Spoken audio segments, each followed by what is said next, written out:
ɗo ko femme leader pour l'égalité de la justice min gari ɗo henno ko wullitade min gari ɗo ko hulnude tampere amen min calmini monsieur le président min calmini la première dame min gari ɗo tan ko wullitade caɗele kewi miskineɓe tampi mais cherté de vie o hay goto wawa haalde kilo liɗɗi ujunere walla ujunnaje ɗiɗi miskino wawa tuggude so neɗɗo harani a wawa nede ɓiye so neɗɗo harani a wawa jangguinde ɓiye safara ala ñamde ala yarde ala e kadi guerre Ukraine o kadi ma ɓeydu kadi ɓurti kadi tampinde yimɓe min gari ko wullitade min gari ko yo prix ɗi o jippine yoɓe mbattu hakkillaji mabɓe ko yeyete ko safara o yo ƴeew so neɗɗo sellare ala ko welata ko cella woni afo ngalu min gari ko ñagade wullitade yoɓe ƴeew jeere nde yoɓe ƴeew safaruji ɗi ɓe ƴeew éducation sukaɓeɓe ko ɗum nawrata leydi yesso ko ɗum min darani et nous sommes apolitique min gari ɗo ko cause social ko droit amen ko fedde la famille jogui droit wullitade min gari ko wullitade monsieur le président et madame la première dame yo mbattu hakkillaji mabɓe jeere nde yo mbattu hakkillaji mabɓe prix ji ɗi kadi min jiiɗi sur la place de la liberté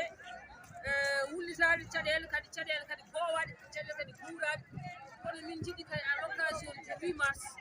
kankadi monsieur le président wuddito feere kili mum ande minen komin gortoɓe wona kecce wuuro ka ene satti ene muusi yoɓe ƴeew min hankkadi enfin ɓe keɗo komin kalan ko par ce que min min jimani kadi min kalani jimaaji rewɓe janggi rewɓe jangrani anani rewɓe karani jangga ala engal ene fof le corps humain sohli ko repos l'esprit sohli ko paix et le cœur sohli ko joie donc ɗiɗe gueɗe fof nde mankiraɗe ɓe moni tan ɗo emin jiiɗi hakkadi monsieur le président heɗo min